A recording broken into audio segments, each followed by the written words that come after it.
go ahead and go back to the article.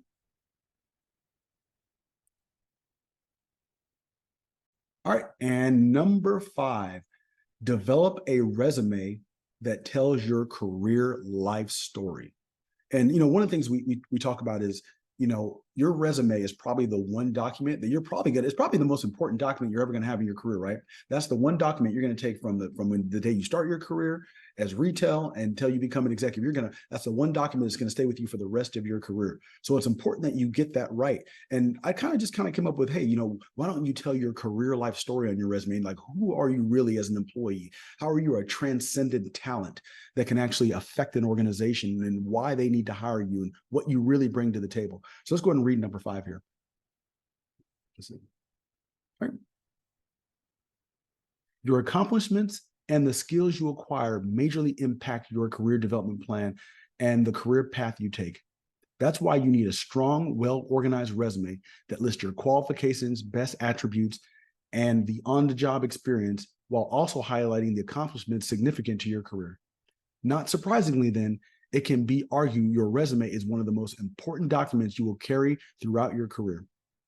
So how do you make it as impactful as possible? You turn your resume into your career life story. For example, at the beginning of your resume, instead of generically listing out objectives for the position you're applying for, or jumping directly into your education and certifications, create a high-level qualifications section. And I'm going to show you an example of a resume here shortly. This introduces your career life story and should provide an overview of who you are as a candidate and what you bring to the table. In this way, just by reading the first paragraph of your resume, the reviewer now has intimate knowledge of who you are holistically as a candidate. Another example may be to change up the formatting. After your qualifications section, for instance, you might use bulleted lists in the subsequent sections for education and certification, professional development, training and boot camps, and skills and technologies that you know. When you tell your career life story in your resume, it allows mentors, professional coaches, hiring managers, human resource departments, and executive management to envision the possibilities of your career development. With that vision, of course, comes the ability for such people to also offer you strong strategic guidance regarding your career development. By creating a career life story on your resume, you are essentially helping mentors help you. And by developing a career path for yourself via a comprehensive development plan, you are helping yourself.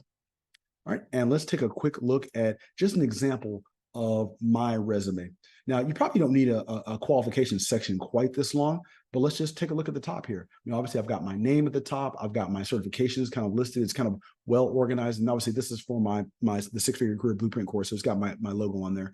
So qualifications: highly skilled adjunct professor, vice president of program management, portfolio manager. You see, I'm kind of listing all of the top level, functional, skills that I have essentially. Overseas regional manager. I used to be a country manager for like the free internet cafe program for the troops in Afghanistan. That was like $100 million a year program where I used to manage all the free internet sites in in Kandahar and Bagram Air Base and Jalalabad and Shindan and all those bases down in Afghanistan. Overseas regional manager, senior C4I manager, network operations center manager. I managed a network operations center in Qatar. Site lead with over 20 years experience with DoD programs. A proven leader currently serving as VP of program support of a few contracts. And then if you kind of scroll down here, you'll see I've bulleted out all of my education. If you've got a clearance, it's good to list that. Doctorate in management when I got it, master's in business, bachelor's, associates, electronics technician, my high school diploma, the different certifications I have, plus the actual certification numbers. So you just want to have a well-structured, so that way, when someone looks at my resume, they go, oh, this guy's, got a few certifications, he's got some experience. They can, it's clean way to kind of visualize, okay, I get a gist for who this person is. What are some of the professional development? Oh, this person's done project management boot camp, CISSP. I think I did the PMP boot camp in Dubai. I did like the CISSP boot camp in Dubai as well. I've gone to DC and done training, different things like that, different skills and technologies that I'm accustomed to. And then you go into listing out, your actual, the job titles that you've held. So. All right. And I think that is it. That is how you create a career development plan.